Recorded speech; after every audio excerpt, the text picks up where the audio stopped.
and call my daddy. No need to scream and yell like a little kid. Yeah, no yelling. My daddy will fight for your rights. Yeah, fight for your rights. If you've been involved in a car accident, call my daddy, returning Dennis Sperling. Hello, I'm attorney Dennis Sperling. If you've been injured in a car wreck, call me at 713-229-0770. Call my daddy, darling.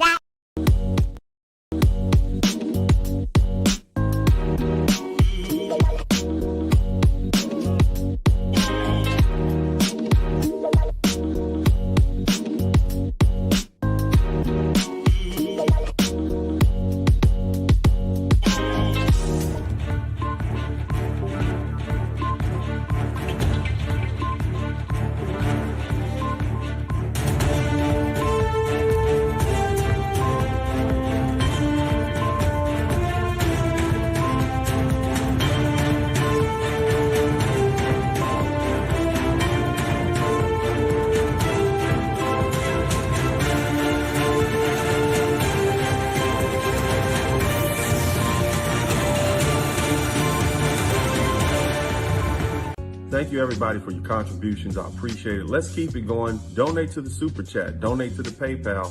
Donate to the Cash App. It's your contributions and your donations that'll cause for this platform to grow. Let our voice be the voice, the preeminent voice in Black America. Right now, she and I are negotiating. I'm trying to get her to do some dances for me. Some of them sweet, sexy Latina booty dances.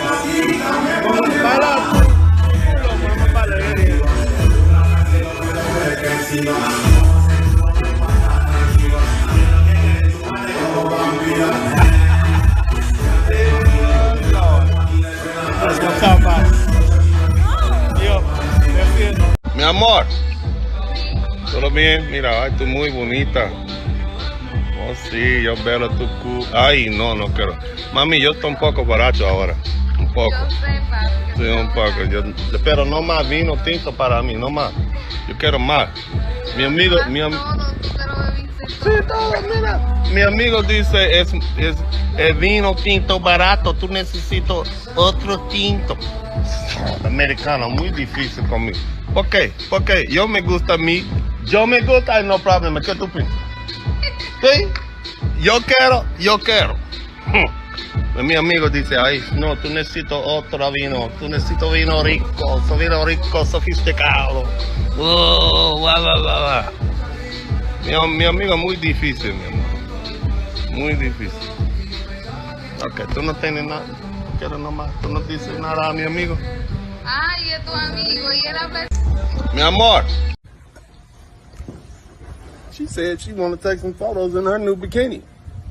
So I don't mind being the photographer. Baby, go ahead. ¿Tú quieres fotos, mami? Ok, no problem. Yo estoy listo. Yo magnífico. Yo similar de fotográfico profesional. Sí. ¿Tú listo? Ahora, ok. I gotta turn this off and take some pictures. ¿Tú listo, mami? Ay, wow. ¡Wepa! Mami, ¿qué es lo que? Wow. All right, give me a minute. I'm gonna come back. I gotta take some pictures. I got some work to do. I'll get ready. Give me a minute. I'll be right back. You think I'll be there? Mami, ¿tú te gusta mi... ¿Cómo es este? Sí. Mucho. Ok. Hace calor aquí. ¿Tú no miedazo? Mucho calor. Ok. Yo me gusta. Yo no quiero regresar a Estados Unidos, muy frío allá.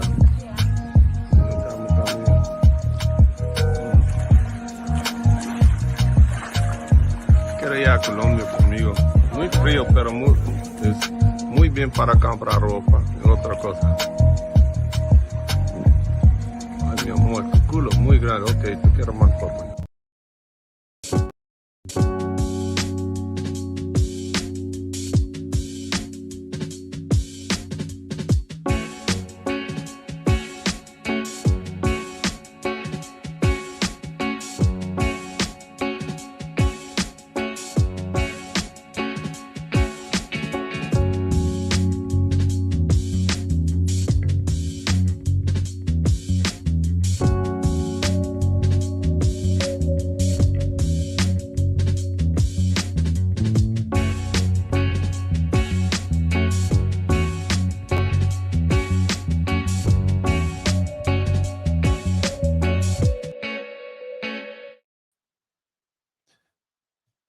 Good evening, everybody. This is Dennis Sperling, and I would like to welcome you all to this broadcast. I had not intended to speak tonight. I actually intended to take the night off. I've promised my fiance that I'd take her dancing. As you guys know, I suffered an injury practicing jujitsu, hurt my back, and in training for my blue belt. And so today is the first day that I was able to actually go back to my other martial arts class.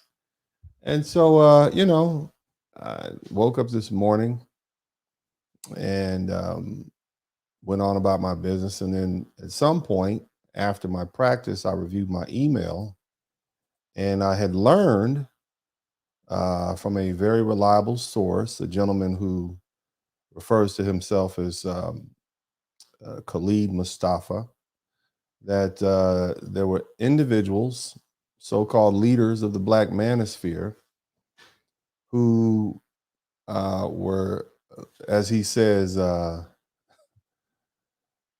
coming for me, getting ready to expose your shit wide open, but they're going to tell you they aren't. He says, fam, just looking out, real shit. They're on your ass, son.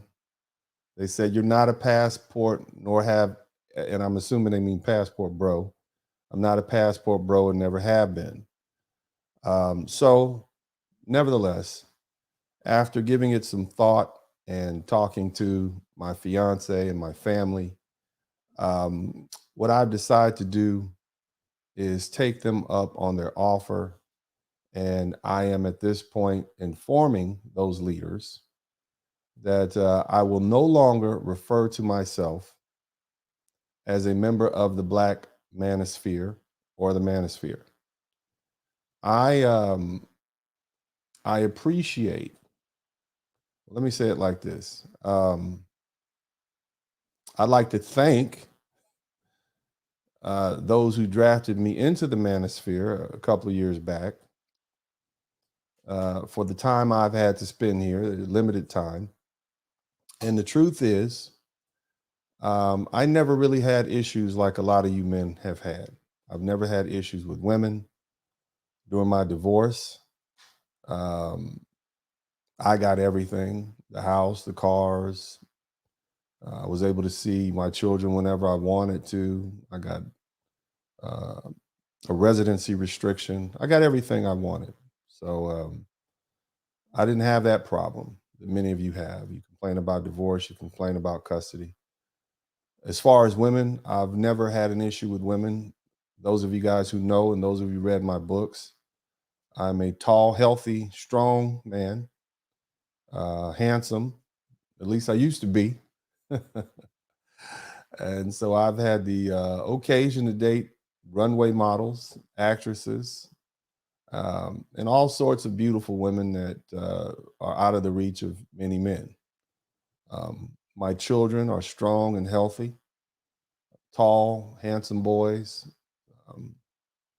Even my ex-wife, although we don't get along great, at this time we were able to put together a television show, Co-Parenting with the Sperlings, which was 2 seasons, which was very popular. So we got along well enough for that. So I don't have the issues that a lot of you men have with your exes, ex-wives.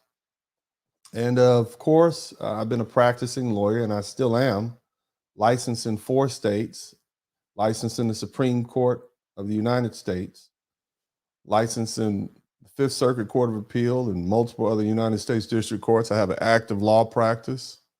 I have a couple of associates that I work with. And so I've been making money for a long time now.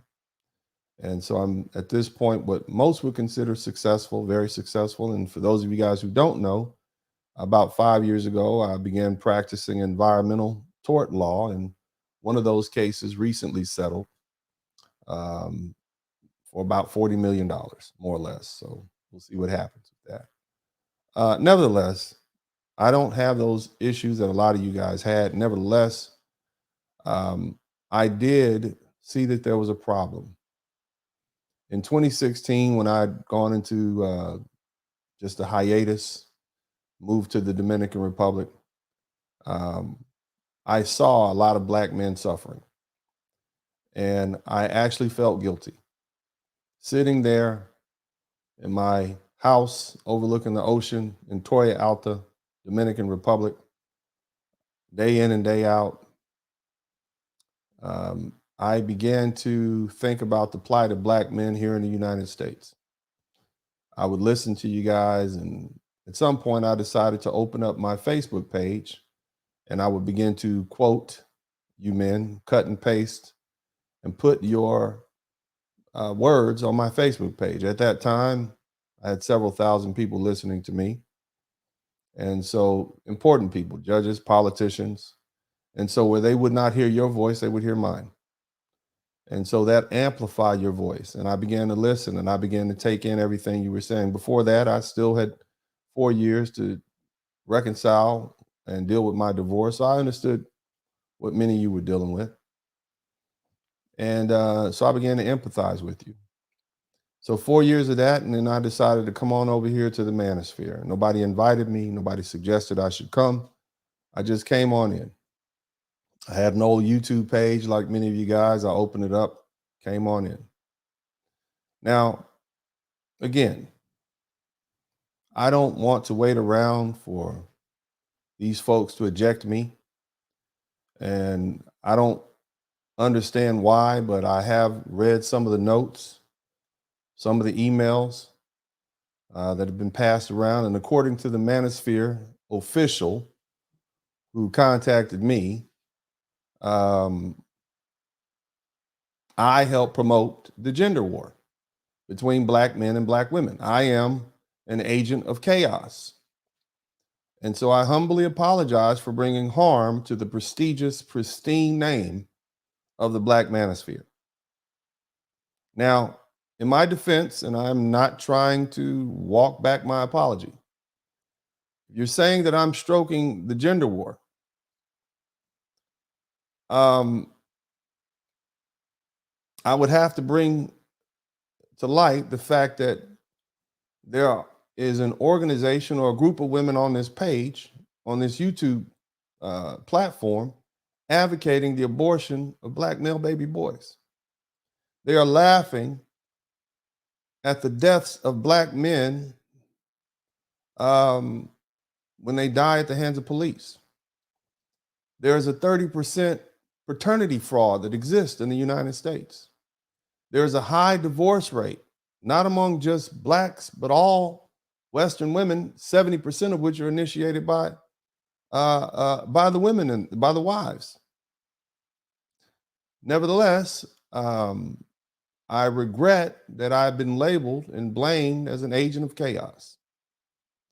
In addition, there are some other things. Apparently, and I read this in the email, some of these leaders are upset that I am a light-skinned NIGGA that wears a suit. This is their exact words.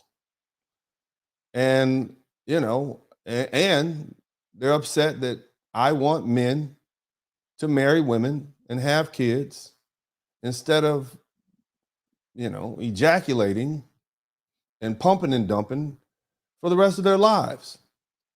So this ideology does not reconcile with some of these members of the Black Manosphere. Now, I've asked this question because I found it interesting. I've asked myself, how can someone who's, you know, not in a formal position tell me or anyone else that they can't be part of the Manosphere? It was my opinion that the fans and the supporters were the only ones qualified to tell me or anyone else. And they did that with their likes and views. And the fans, you guys, subscribers, my followers, my friends, based on what you're doing, even right now, I'm doing a great job.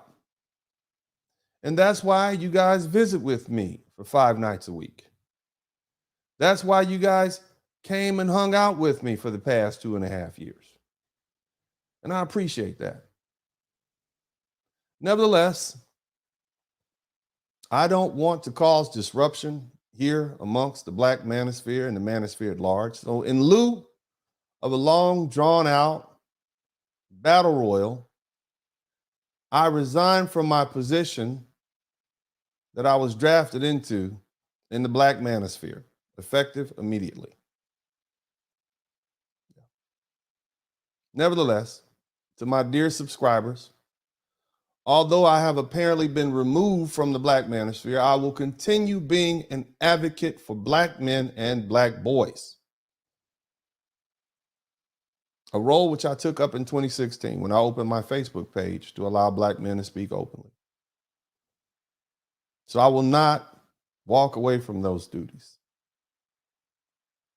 Now, I want to take the opportunity to explain to you all the Black manosphere or the manosphere at large, because I started off listening to what we call the manosphere, which is really just a bunch of white guys like Turd Flinging Monkey, Angry MGTOW, Sandman, MGTOW, and all the rest of those guys who spit that philosophy and really helped me understand the plight of the Western man.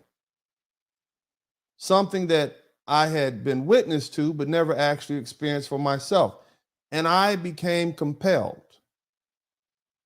Now, based on my experience, initially, listening to those guys, well before I discovered what we call the Black manosphere, the manosphere is a collective of individuals who have taken what they call the red pill, which is really about awareness. I've done that. It's about collective contributors and contributions of many. I've done that. The work is out there, and I'm about the work.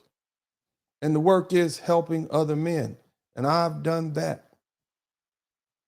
Now, when the concept was formed and the foundation was laid, many of you weren't here. As far as the Black men, the first one I discovered was BGS Ibmore. And at that time, he was having some sort of online beef with Obsidian, two founders,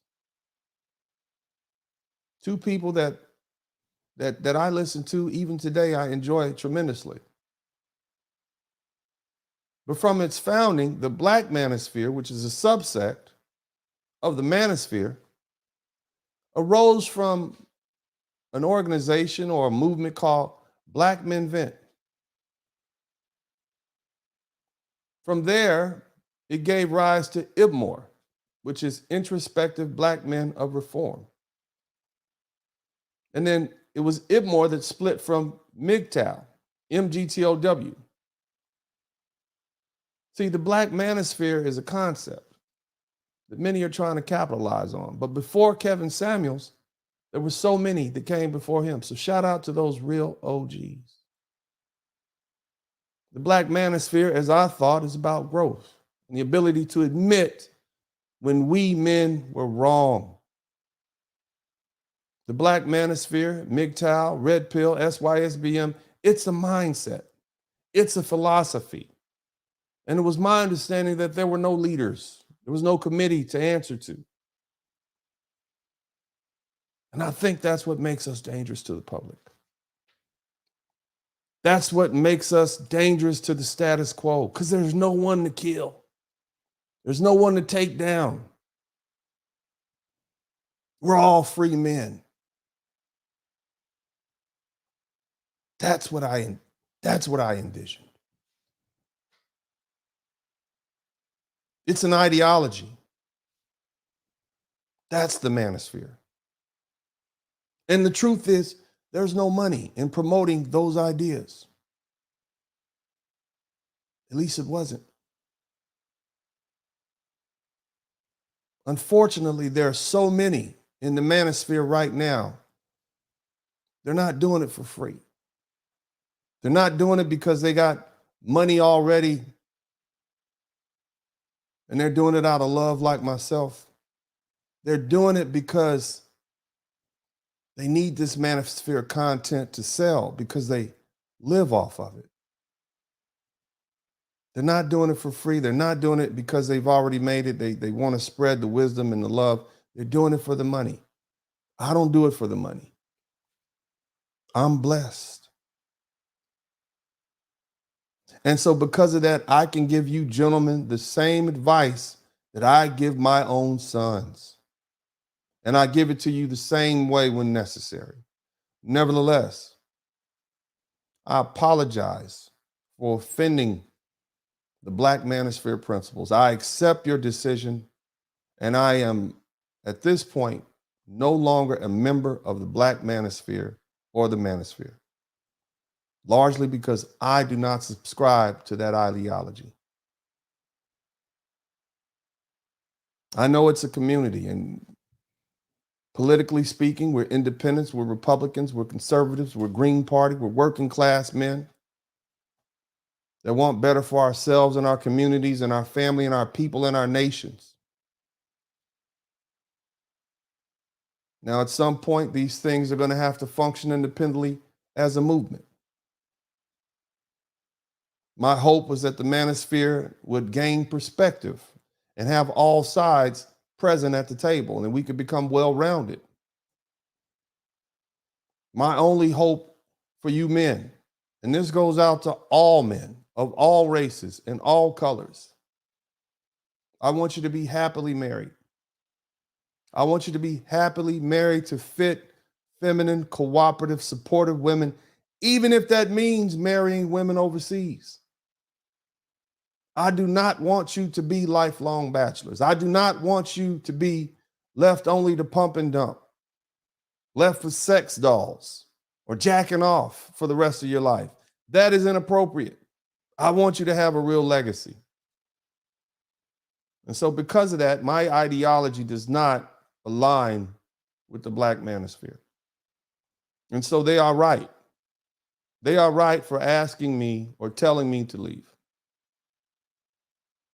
Now, one thing I'm very disappointed at, that I've also been informed that I was and never was a passport bro. Trademark pending. I guess that means they missed the Dominican Republic in that beautiful villa, which, you know, I had so many good memories in.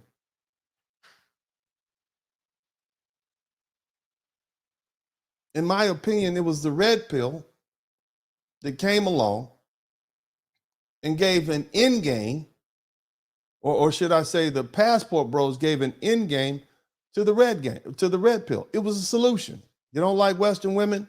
Go on over there. Go down to the Dominican Republic. Go get a taste of that. Go to Colombia.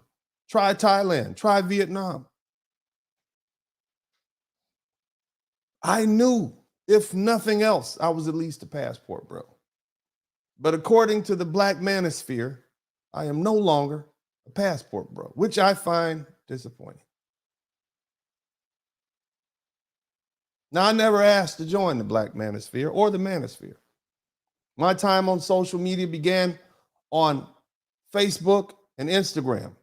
From 2016 to 2020, I opened my page up and allowed Black men to speak openly and freely about the issues that they face. And as I said earlier, it was in 2020 that I was inspired by the great minds of BGS Ibmore, Obsidian, and my favorite podcaster of all, the young, the handsome, the intelligent Minister Jab. Shout out to the church. I spent some time listening to O'Shea Duke Jackson, even let my children listen to it while we lifted weights. And these men and their hard work and their dedication inspired me from afar to begin broadcasting from my own personal page. Now, on my Facebook, I would say things, and I had been saying things for years, even dating back to 2010. My Facebook page is open. Take a look. I got a taste of what a lot of American men, what a lot of men from the UK and Australia and Canada were going through. And so I was already well aware of what the men were dealing with. And I had developed strong opinions, even wrote a 700-page book series, Rules to Live By, How to Maintain Peace of Mind and Happiness in a Conflicted World, available now on Amazon. Hard copy available with me. Simply email me at sperlingdennis@gmail.com. I'll send you a copy. But I wrote those books based on my experiences in life. And so I knew the pain and suffering that men were dealing with, and black men in specific. Now, the thing is, as I emerged on YouTube talking about dysfunction in the black community, I was automatically deemed and thereafter drafted into the black manosphere, something I did not ask for, but I accepted that role. And so because I accepted that role and all the benefits that go along with it, I am, or I was, part of the black manosphere. Nevertheless, I relinquished my title. But before I go,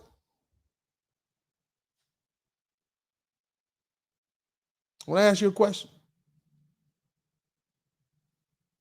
You notice how these black manosphere leaders were mad at Kevin Samuels? Were using their talking points after he got popular? Notice that?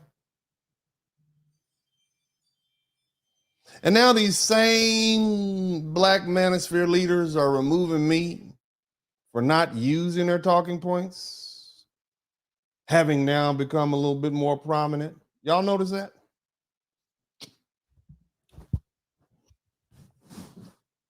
See, I have the balls to say and speak the truth about things. I promote strong black male leadership and black nuclear families because, as you've heard me say dozens of times, I want black men to get married. My preference is that they marry black women. My preference is that they marry black women from overseas if they can't find one here. But still, that's my preference. Nevertheless, if they're unable to, marry who loves you, go where you are, celebrate it, not tolerate it. Now, the thing is, my voice has become a lot more pungent. My voice has become very effective.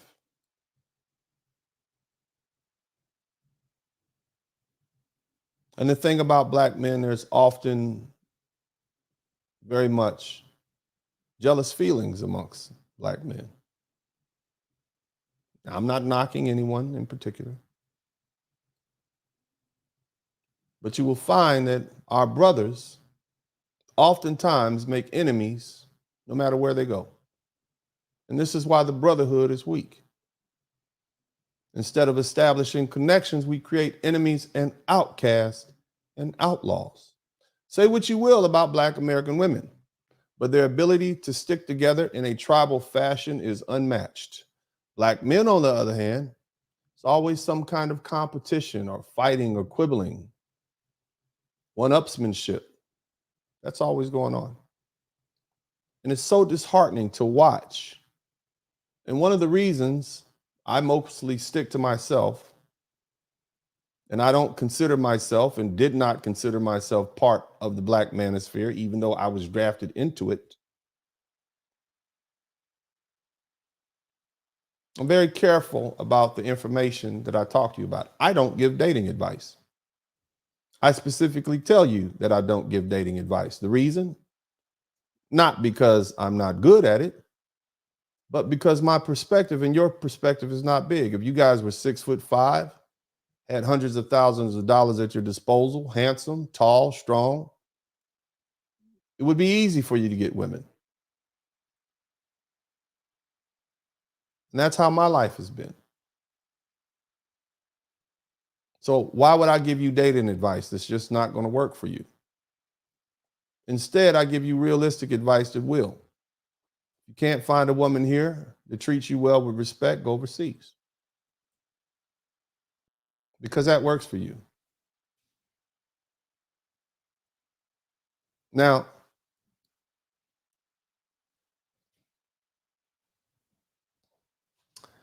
it's easy to say that, oh, this is the beginning of the end of the Black manosphere. Uncle D is leaving the Black manosphere. I disagree. Probably not.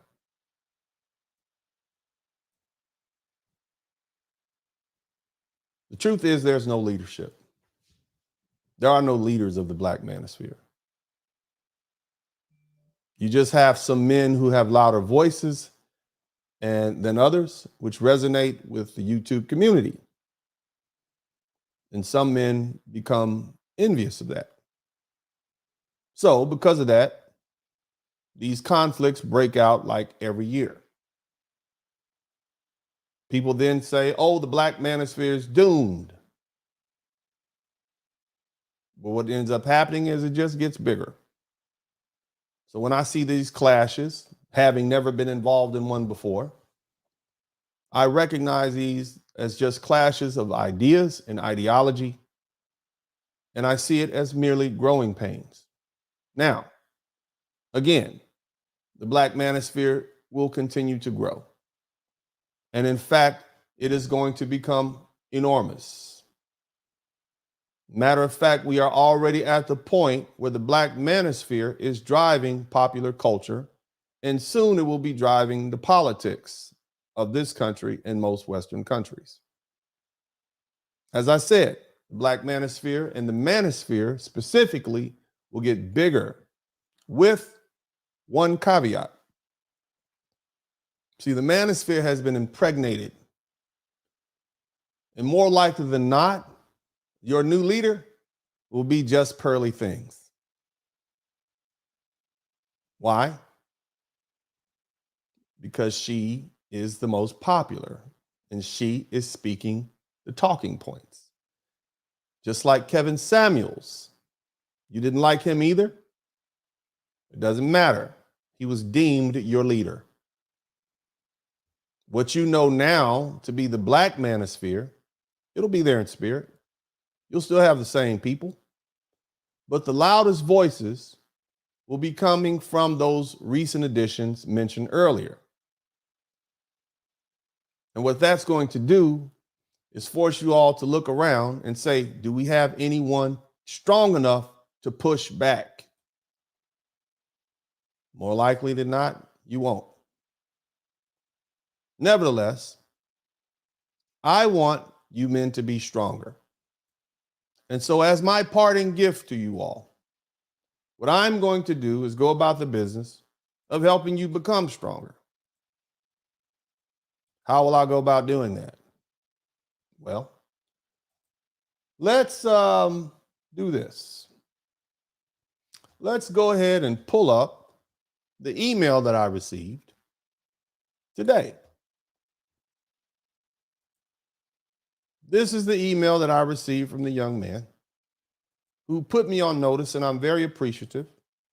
And I understand their position. So let's not be angry. This email was received by me at 10:30 a.m. And it's entitled, sent from a gentleman named Khalid Mustafa. And apparently this is a post by a person named Marcus Aurelius. I'm assuming, oh, there we go. This is also a YouTuber, Keep It 100. And his name is Marcus Aurelius. And it reads as follows. This dude, Uncle D, says we hating. This is a post that I put up earlier last year. And it's a picture of a Black man kissing a beautiful young woman with long flowing hair. And it reads as follows. Ninjas are calling you a grifter and a flip-flop. Now, this is from Mr. Khalid Mustafa, who is kindly informing me of what's going on, and I appreciate him. He said, N-words are calling you a grifter and a flip-flop. They talked to a couple of the leaders in the sphere who are beginning to doubt you and who are about to out you in the sphere. They're getting ready to expose your shit wide open, but they're going to tell you they aren't, fam. Just looking out. Real shit. They're on your ass, son. They said you are not Passport, nor have you ever been. And I respect that. So as I go through the comment section, and I took the time to read intensely as though I was reading a law review article or a brief. I have some individual, Ash Macadamian, love that for you, bro, but he needs to improve himself and develop a new skill set or habit once every 2 months. That is not the optics I want for Passport Bros. Austin Hollerman is the right guy. And then the gentleman, Marcus Aurelius. Now, before we get started, I want you guys to go over to this gentleman's page and subscribe to his page. And make sure you're telling them that I sent you there. And I want you guys to like and subscribe and comment your little YouTube hearts out. Tell him all the wonderful things you want to tell him about his page and his work and how he's greatly appreciated. Again, go to YouTube. What is it called?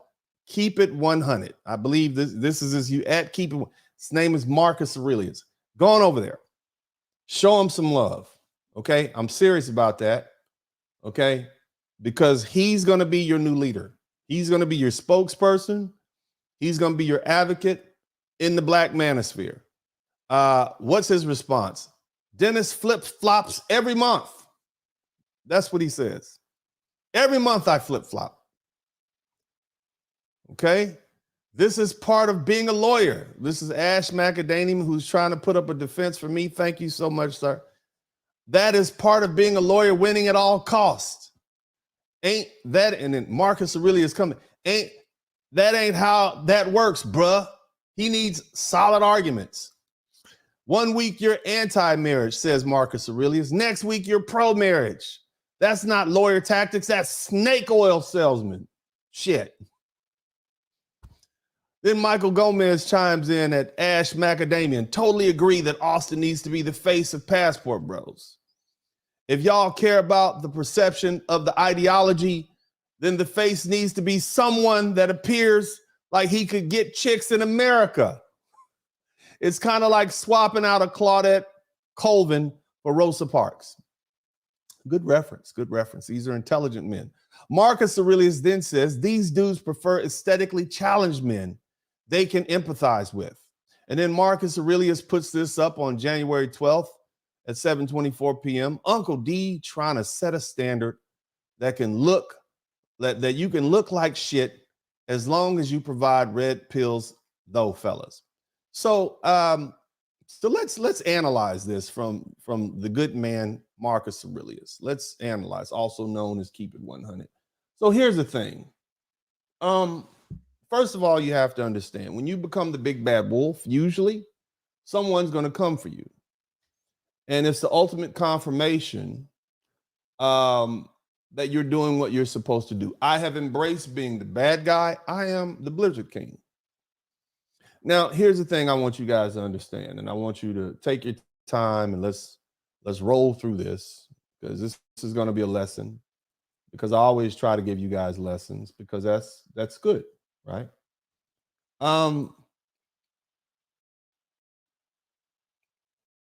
Then with this man right here, some of you all will say that he's what? You'll say he's ugly, he's out of shape, he's a fat dude, he has a beautiful woman, right? That's a problem. He's not appropriate. Now I want you to take it. I want you guys to take a look at this photograph here. Okay.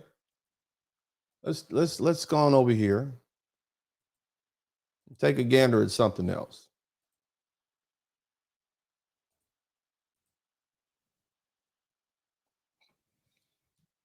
One of these dudes that I showed you, or should I say, one of them is acceptable. One of them is not. Now, the reason that these good gentlemen who are leaders of the Black Manosphere, or this gentleman, Marcus Aurelius, keep it 100, like most of you, and let me say how I should say this. Both Black men and Black women have been taught that Black men aren't good enough. That's what we've been taught.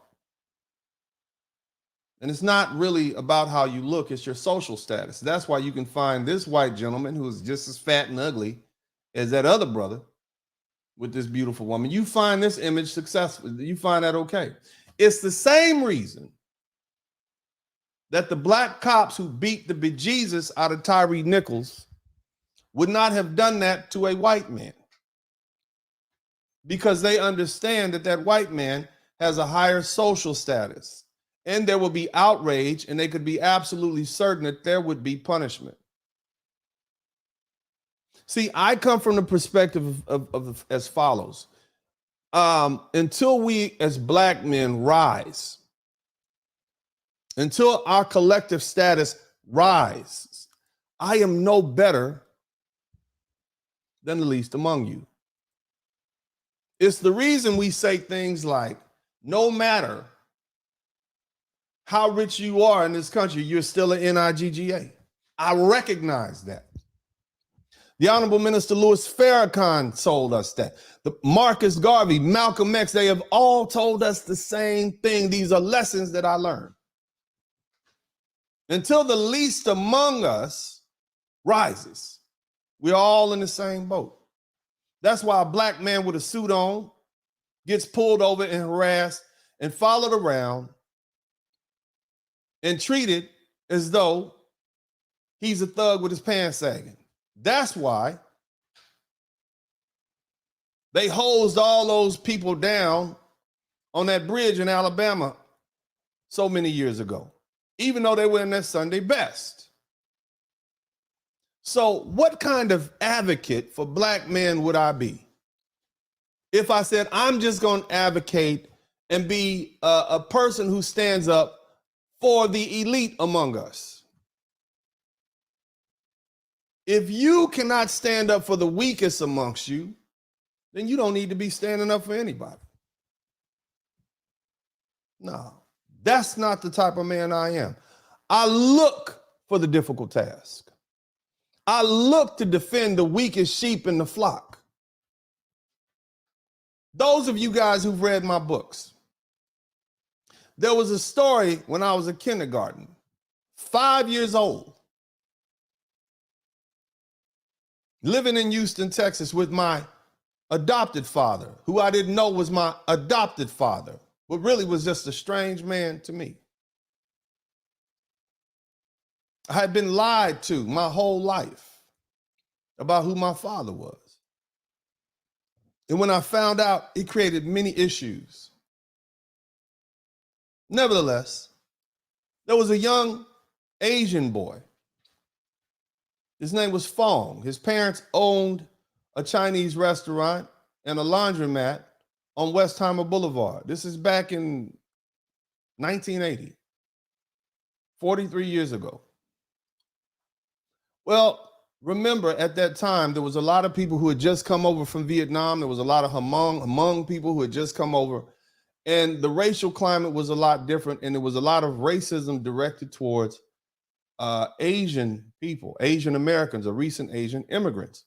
These young white boys, 3 of them, decided that they were going to pick on this little Asian boy. And he was a small little fella. Me, on the other hand, I was as big and robust as I am now. Just imagine me at 5 with my military boots on and my Pendleton shirt. I've been fighting for years in South Central LA. So I was proficient at fighting. Nevertheless, I saw the bullying happen. And so I stepped in the middle of that fight and I told those young white boys, if you mess with him, you mess with me.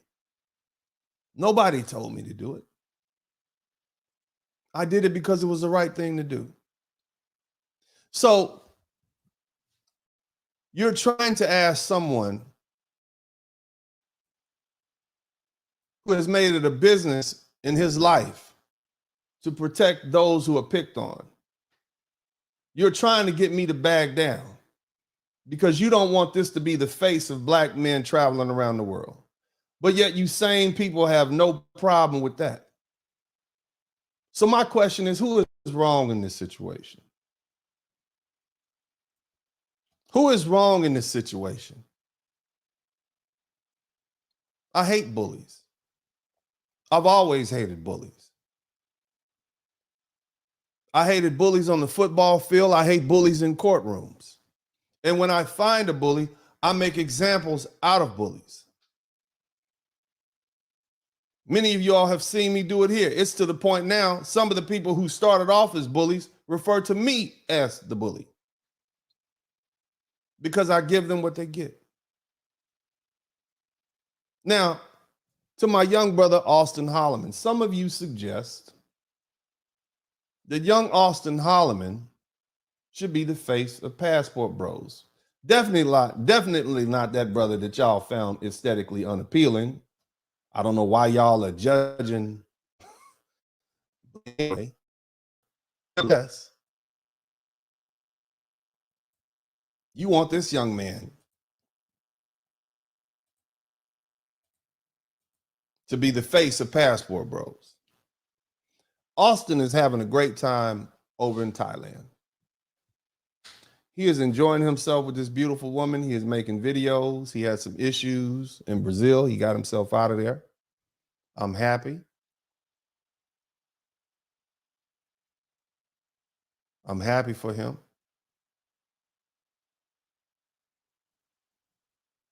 Nevertheless, I want that young man to continue enjoying his trip. Austin was on Fox 26 several weeks ago, and he said, I am not the leader of this Passport Bro movement. But yet you all want him to be the leader of this Passport Bros movement. Let's analyze that. In your minds, it makes sense because he's young and handsome, well-spoken. And in doing so, you would willingly, or let me suggest it like this. You're trying to prove something to the matriarchy. And that's those black women here in the United States. You're trying to prove that it's not the least desirable, but the most desirable men who are leaving Black America. You want to do that to try to counter the narrative that it's just the rejects. You want to counter the narrative that it's just the rejects put forth by the gynocrats and their simp drones. That it's only the undesirable, socially awkward black men who are leaving and going overseas. So we're not losing anything. You want to be able to prove to the matriarchy that you can get black women in the U.S. if you wanted to. Now, all that tells me, fellas, is that you're beholden to these black women still in your whole red pill self. It tells me that your queen mother goddess simp chip is fully functional. See, when you're truly free men, my brothers, when you're truly free of those matriarchal holes, you become indifferent. Unfortunately, many of you aren't there yet. And you'll never get there. Nevertheless, as an advocate for black men of all ages, sizes, skin tone, education, weights, heights, education levels, occupations, I desire for all of you, even the ugly ones, even the short ones, even the bad built ones, I desire for all of you to be happily married and have children, if that's what you want. And again, that includes the short, the fat, the tall, the ugly, the lame, the no game having. If you can't find a woman here in the U.S., go to where they're plentiful. Now, my question to you leaders, you folks who wrote this email, are you truly concerned with the well-being of Austin Holloman? Or are you willing to sacrifice him for your own gain? Because that's what it seems like it. You're willing to put him out there as the face, the head, because there's got to be a head attached to a face. And in doing so, you will be willing to sacrifice him for your own gain. Because what's the first thing they go for in an organization? Anybody who's interested in COINTELPRO will tell you they go for the head first. And in this regard, I refer back to the tenets of the manosphere. And what is that? That we are decentralized, leaderless, and therefore it is impossible to stop the movement. By appointing this young man as the face or the head of Passport Bros, you make him nothing but a great target.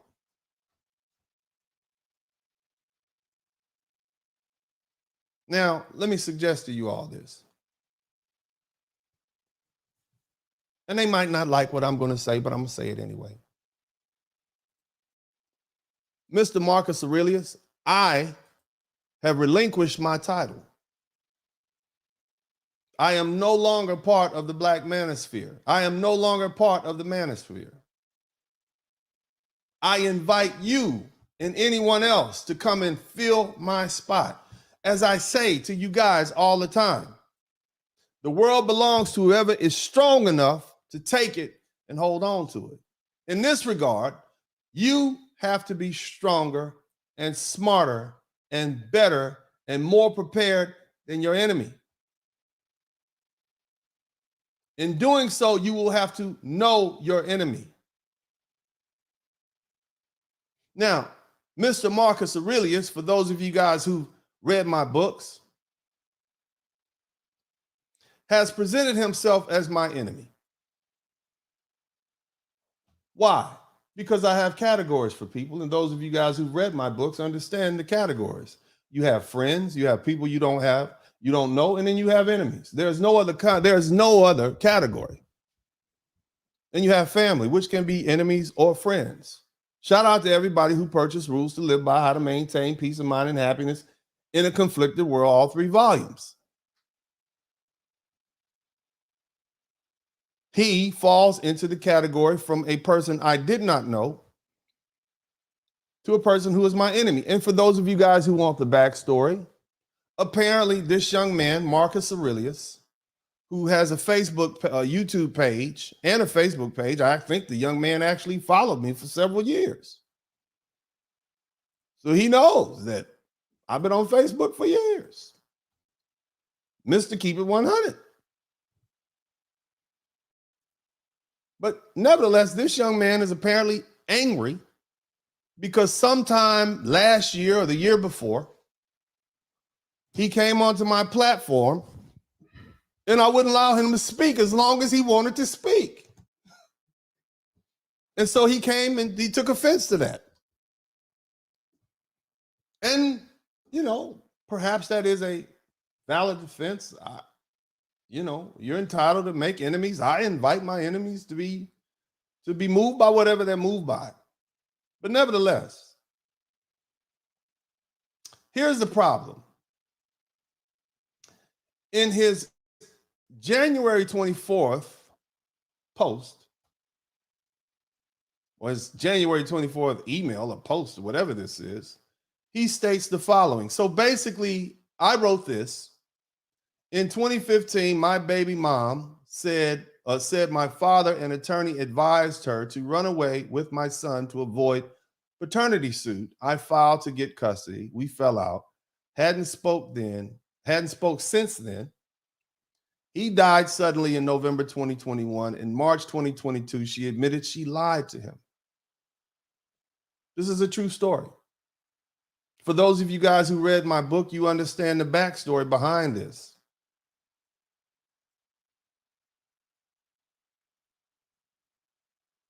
Now, here's the problem. As my enemy to Mr. Aurelius, Mr. Keep It 100, and I want you guys to go over there and hang out on his page and give him all the new subscribers that he wants. Give him all the subscribers that he wants. I want you to make him famous. I want you to give him exactly what he wants. I believe in giving people what they want. Give him what he wants. Go be a subscriber, listen to what he has to say, comment. This is going to be your new leader. I'm simply trying to point out to him his errors.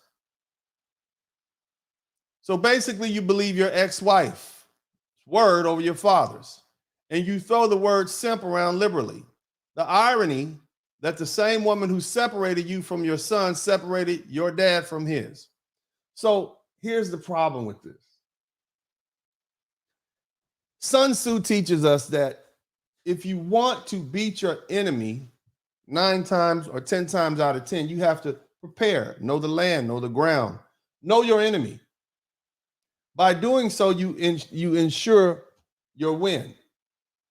Now, Mr. Aurelius, this particular enemy, of which I have plenty, he highlighted below, or he highlighted in this email, it was an attempt to attack my character. The problem is he confused my ex-wife with my baby mama.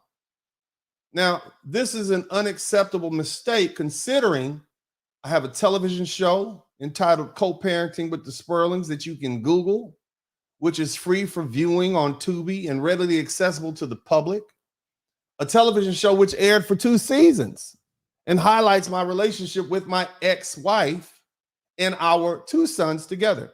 It also mentions the effect, we talked about the effect of my post-divorce siring of a 3rd son with my baby's mama. In this regard, the television show draws a distinction between these 2 women. Thus, there's no reason for this particular enemy of mine not to know that when I reference my baby mom, I'm talking about a specific person. So based on this, we can conclude that this particular enemy, this particular individual, Mr. 100, he is both lazy and incompetent. Lazy because he didn't bother doing the research. Incompetent because he put it out there. And these are poor qualities for leadership. And these are both deadly and ineffectual as a leader. That's what I see. That's what's going on here. This is your new leader because I'm no longer in the Black manosphere. So you're going to have to help make him stronger. Now, the other thing I want to point out is this gentleman here in this post. He highlights the fact that my baby mama informed me that my father advised her against my interest, i.e., to avoid the paternity suit, run away. Those of you who've purchased my books, those of you who've listened to my podcast on a regular basis, which are open to the public, you know that the person that I refer to as my father is not actually my father. In my books, which are available to the public again, How to Maintain Peace of Mind, Rules to Live By, How to Maintain Peace of Mind and Happiness in a Conflicted World, they're available on Amazon for purchase. And I go through in great detail the relationship that I had with my father and how it was eroded and undermined because of his participation and observance in the lie that took place concerning my conception. What do I mean? Those guys know, if you've been here, if you've been doing your reconnaissance,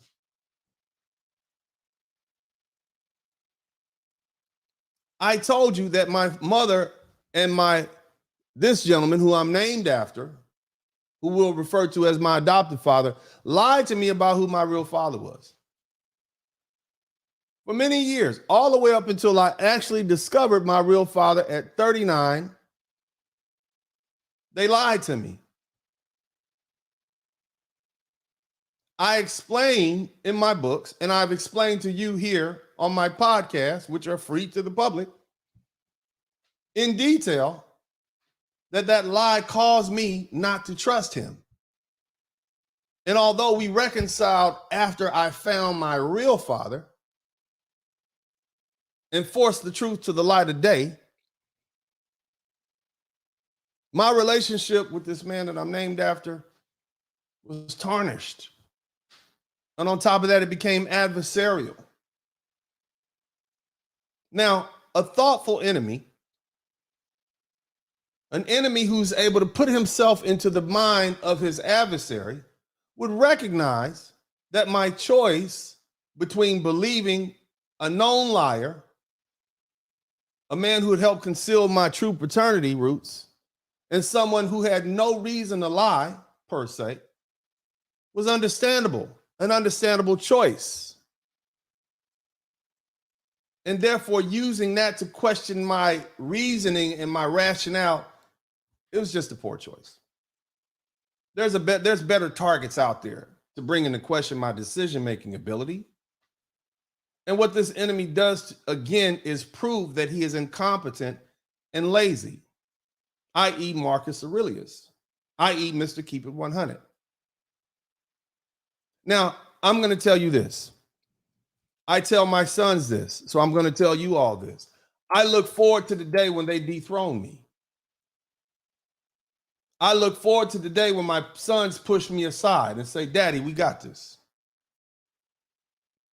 I look forward to the day when they are hard enough and strong enough and tough enough and mean enough to push me out of the way. I look forward to that day, because then I know that I will have done my job. I look forward to the day when one of my followers and my subscribers, I look forward to the day when one of my enemies takes my place as an advocate for Black men.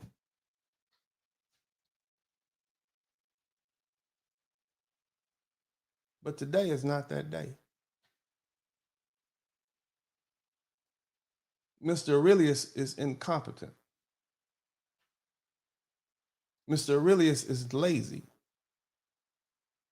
And I'm disappointed. I truly am.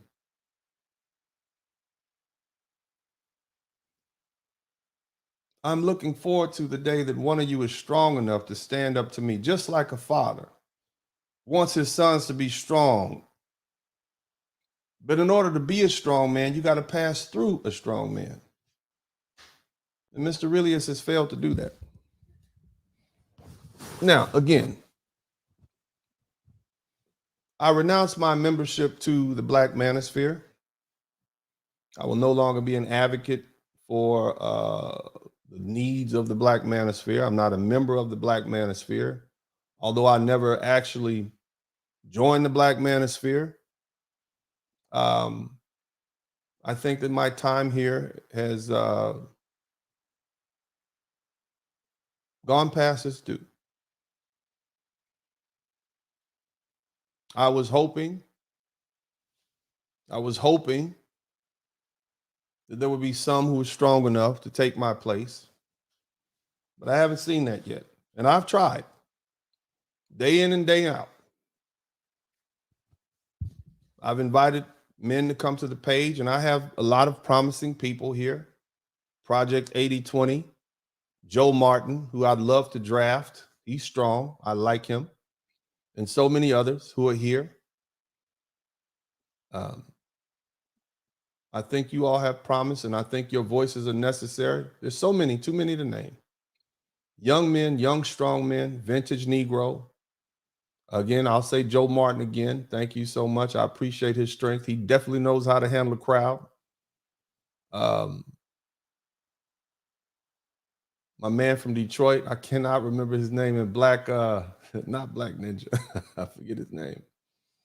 But oh my God, I'm drawing Keen. What's my man's name from Jamaica? Keen, I forget his name. Keen, Keen. He corrected me the other night, but either way, you're gonna need strong leaders because there are gonna be people who are gonna step to this manosphere. People you're gonna have to go, and you're gonna have to be an advocate.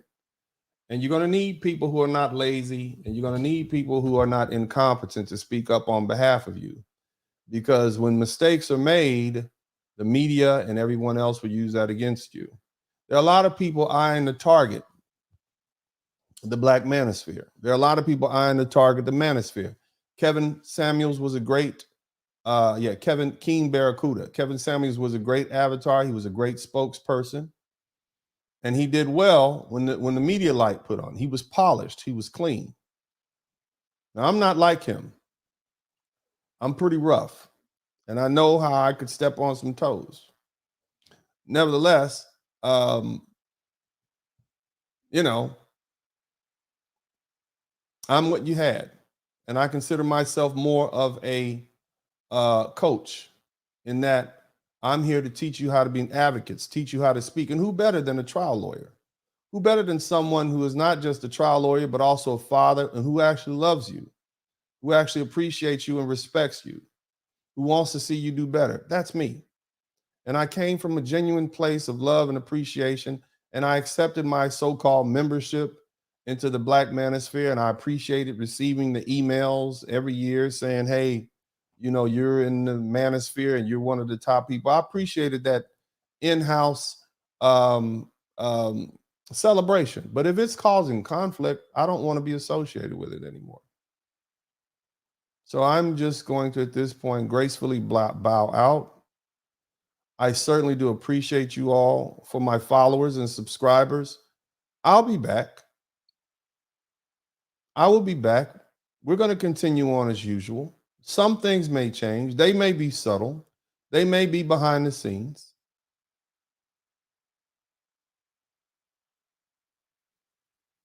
But that's okay. I will continue to serve you as long as you want me here. I will continue to bring you thoughtful messages. I will do my best to be an advocate and be the hardworking, competent individual that you've expected of me over the past 2 years. And for those of you guys who've been with me since Facebook, for the past 13 years. I think I've said enough. I think we understand each other. I'm sure this may cause a commotion, but tell them I'm out. The so-called leaders of the Black manosphere, you got what you asked for. A lot of these individuals had issues with some of my posts that I put up. And I could go through the process of trying to explain them, but I just don't think it matters anymore. Those of you guys who've been with me, you understand. When I put this post up, alpha males are the biggest simps because they do the most to appeal to these hoes. I did that for a reason. Number one, I don't like those labels. I don't like the label of alpha and beta and blue collar and white collar because it causes division. Because we are all men. Because there's no white collar worker who is better than a blue collar worker just because he has a white collar. I don't like that. Moreover, most Black American men who I catered to while I was in the Black manosphere are Sigma males. You do your own thing.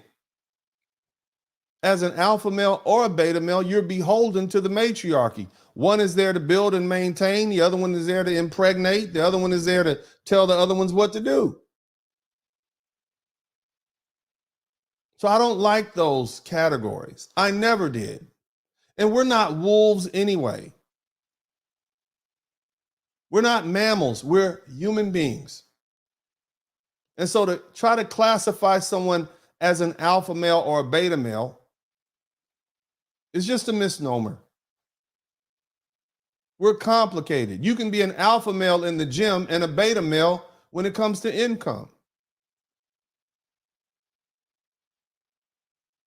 You can start off in life as an alpha male, but by the time you get 65 or 70, you're clearly not an alpha male anymore. So those conditions change. And I'm wise enough to recognize I don't want to impede someone's growth or interfere with their mental development by labeling them alpha males and beta males. More importantly, for the purposes of living in the United States, i.e. black men living in the United States, we are not at the top of the social hierarchy. At best, we are Sigma males. But white men who run the country, who have most of the income, they're the alpha males. And shout out to them. The alpha males in countries dominated by Asian men are Asian. The alpha males dominated by countries dominated by Arab men are Arab. And there are African countries where black men or African men are alpha males. It makes sense. But see, people are so caught up on their dogma. They refuse to change. And as I said earlier, this is about different perspectives. But I understand the young man was angry at this, Mr. Marcus Aurelius. And you have your right.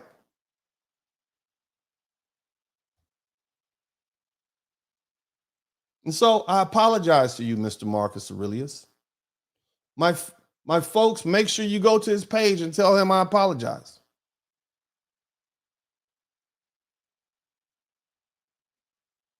Just, odd. Nevertheless, God bless you all. I love you. I've had a wonderful time. I'm going to take my beautiful fiance out dancing tonight. I want to give a big shout out to all my Jamaican folks because I put a call out and I asked, is it possible? I've made myself available to the Jamaican manosphere and the Afro-Latino manosphere.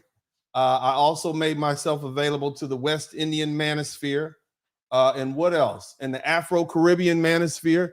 And the Jamaicans were the first to come back. They've offered me the opportunity to work with them and several other lawyers. I mean, they're actually offering me resources. And so, I'm greatly appreciative of the offer of these other manospheres who would appreciate my services and my advocacy. So shout out to you.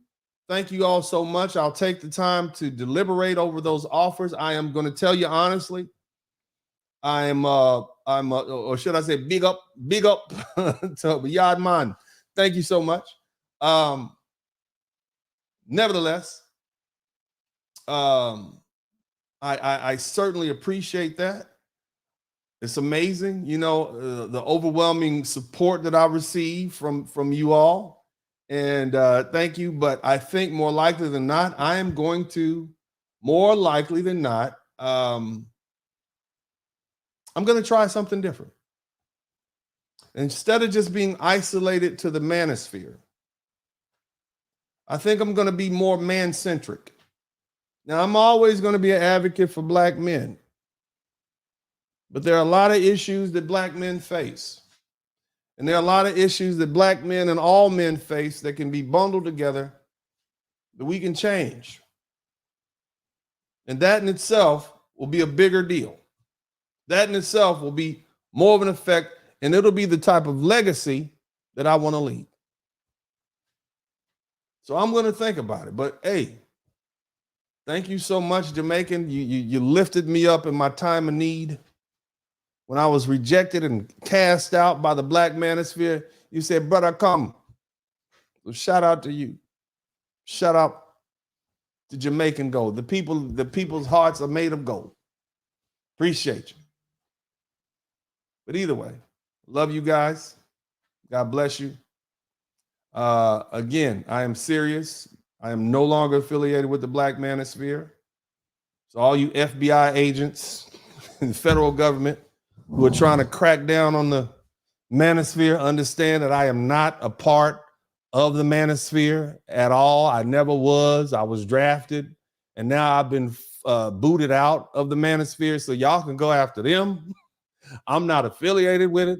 I'm just a black man in Texas practicing law and loving my life. Leave me alone, okay? You and the CIA and the FBI and the DEA and whatever's going on. Uncle D ain't part of the manosphere no more, baby. Y'all can, that's somebody else, all right? Praise Moses. Anyway, God bless y'all, man. I love y'all. And as I always say at this time, this is Uncle D. And guess what? What do I say? Come on, let me see the chat room pop up. What do I say right now when I'm about to roll up out of here? Come on, let me see it. Let me see it. Praise God. Let me see it. Let me get one time. Who's gonna put that in there, man? This is Uncle D, and I am up out of here.